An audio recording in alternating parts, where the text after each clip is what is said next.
Nerdio Manager for WVD is an Azure application that helps IT professionals deploy, manage, and autoscale large Windows Virtual Desktop deployments.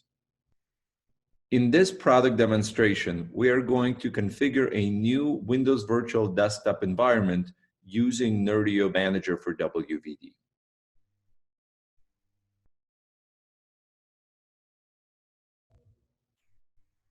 The deployment of Nerdio Manager starts in the Azure Marketplace. We'll go ahead and click Create to begin the process. We're going to select the subscription that we're going to be using for this new deployment and create a new resource group. We're then going to select the region in which we're going to create this deployment. In this case, we'll select North Central US.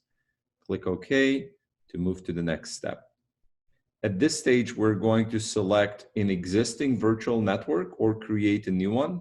This network needs to have the ability to access our Active Directory domain controller and the file share that is going to house the FSLogix profile container. So we're going to select the network and subnet and click OK to proceed. At this stage, we're going to provide a username and password for an Azure AD administrator that's going to be used by the application to apply future updates automatically.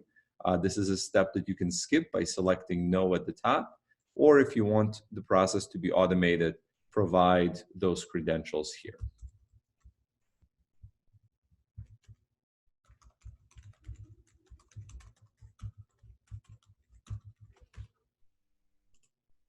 Click OK. And on this screen, we are going to select an Azure App Service Plan. This is going to be the size of the Azure web application that's going to be used by the Nerdio Manager for WVD. There are 6 options listed here. Depending on how many users there are in the environment, you'd want to choose the correct option. And this is something that can be changed later, even after the application is deployed. So we're going to select B2 for hundreds of users and click OK to continue. At this point, we're going to get some instructions as far as what we need to do once the deployment is done. We just need to click yes to confirm that we've read and made a note of these instructions, where to look for next steps. We're going to click OK to continue. We're going to wait for the validation to pass and click OK to move on to the final step to actually create the deployment. Now the validation is passed. We're going to click OK. And then on this final screen, we're going to type in an email address and a phone number and click Create. This is going to initialize a new deployment of the application that you can see from the notifications bell right up here. And you can click on Submitting Deployment to see the status of this deployment.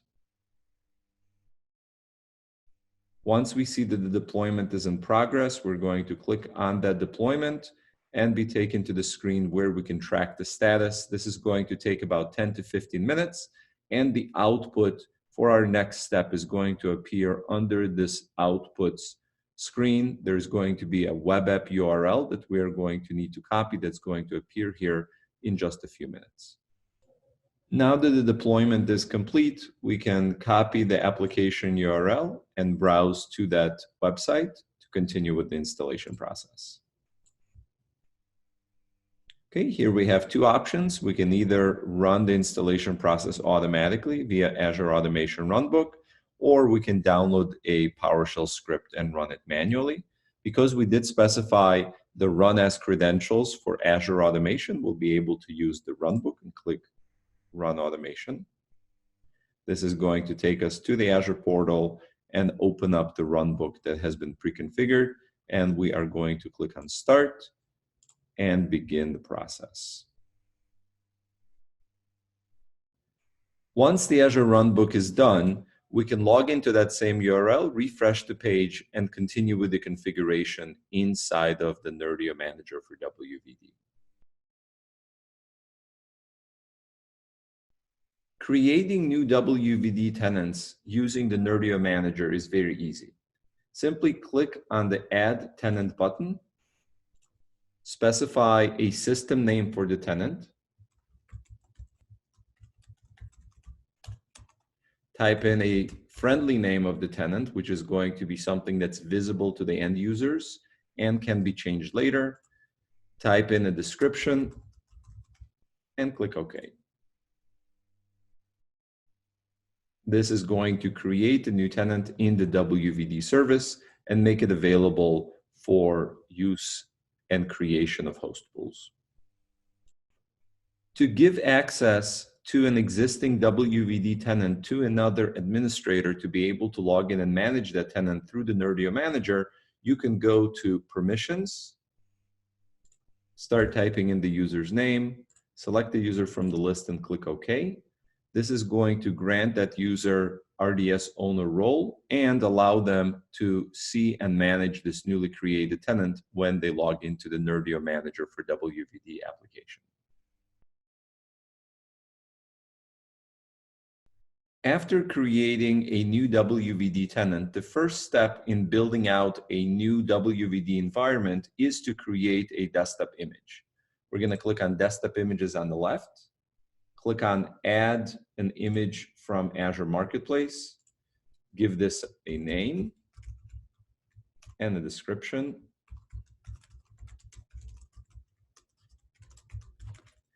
Select a Marketplace image version. Let's go with the Windows 10 for WVD with Office Pro Plus pre-installed. We're going to select the size of the VM that this image is going to be created from and a disk that's going to be used as the operating system.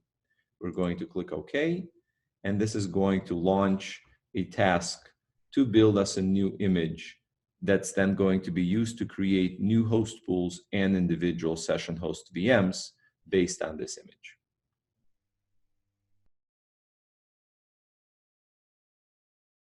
Once our desktop image is created, the next step in building out our WVD deployment is to create a host pool.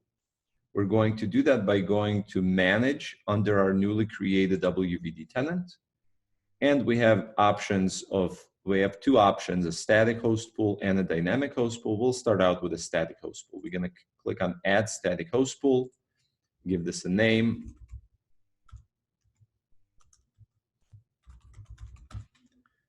We can specify a description.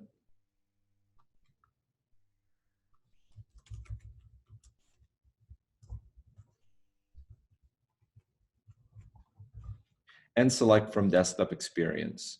We can choose a pooled session desktop, a remote app, or a personal desktop. In this case, we're going to create a session desktop host pool with 3 host members, and we're going to be creating it with a name prefix of legal, and the system will automatically create VMs that are going to use that name prefix. And we're going to select a Windows 10 image that we've created previously.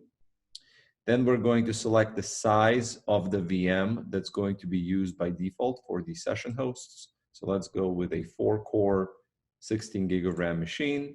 We can select a premium SSD, 128 gigabyte disk, and we can even assign some users directly to this pool, or we can do that later. So we can assign a couple of users right here and then assign additional users in the future. We're going to click OK.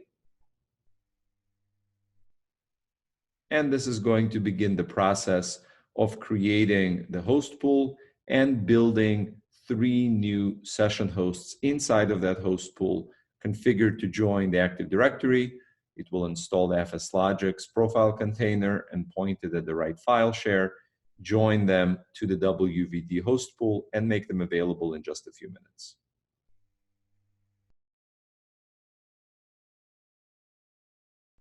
Assigning users to a new host pool can be done by going to Users and Sessions next to the host pool, selecting to show users who are not currently assigned to this host pool, and then searching for the user that we want to entitle to this host pool, selecting that user and clicking Assign. This will make this new host pool available as a desktop in the user's remote desktop client feed.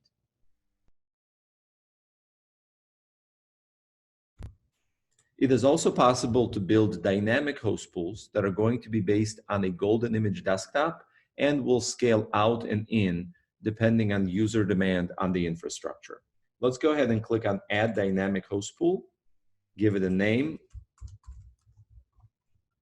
and a description. We can then select to make this a session desktop or a remote app desktop. Let's go ahead and select session desktop.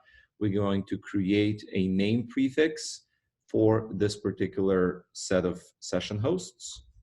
So let's call it marketing. We are going to select a desktop image that's going to be used as the golden image and the VM size that's going to be used by this desktop. Finally, the OS disk. We can assign certain users right now, or we can assign users later. So I'm going to skip this step for now and click OK. Once the host pool is created, we're given the option to configure the auto-scaling parameters. By default, auto-scale is turned off, which means we can manually add and remove hosts from this pool. But if we go ahead and turn auto-scaling on, we then get to configure that golden image desktop and the default VM size that's going to be used, as you can see up in this section. And then we can configure the parameters of how big the pool is going to be in terms of how many hosts and how it's going to react to user demand. So first thing we'll do is we'll define an active host as one that has the WVD agent responding to heartbeats as available. We're going to configure the base host pool capacity to 5 hosts, which means there will be 5 8-core and 32 gig of RAM VMs always inside of that pool, with one of them always turned on, and then the remaining 4 are going to be either stopped or started depending on the user demand at the time. And we're also going to allow the host pool to grow beyond its base capacity of 5 VMs by 2 more VMs in case the user demand requires it. Then if we go down into the scaling logic section, this is where we define our auto scale trigger. We're going to select CPU usage, and we're going to configure the system to automatically add or start 2 hosts whenever the CPU utilization exceeds 50% and stays there for 5 minutes or longer, above 50%.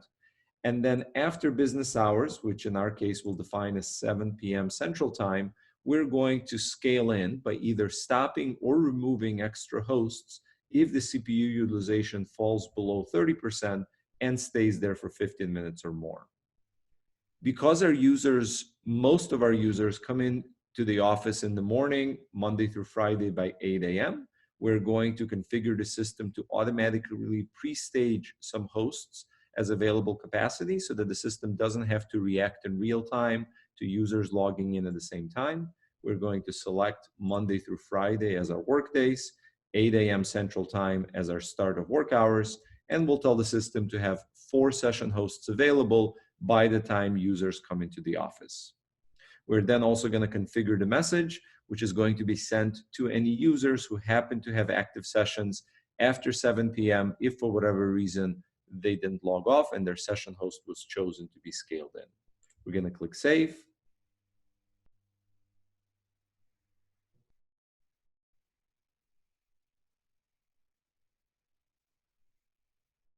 And we can see that the system has started automatically building 5 based host pool capacity machines that we've specified, and then 4 of them are going to be powered off, with only 1 of them going to continue running until there is enough CPU demand to start up the other ones or to even burst above the capacity.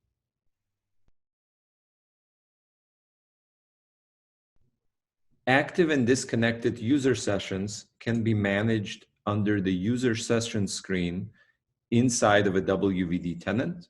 On this screen, you will see all the currently active or disconnected user sessions across all of the host pools in a particular WVD tenant. So here we see we have a test user that's currently logged in.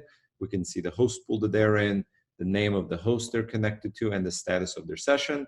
And we have a number of actions we can take. We can send them a message, disconnect the session, log the user off, or shadow the session to be able to provide user on-screen support.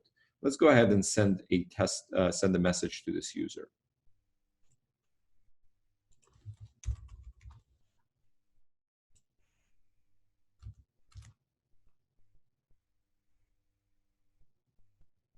And there's our message. Now let's go ahead and log that user off.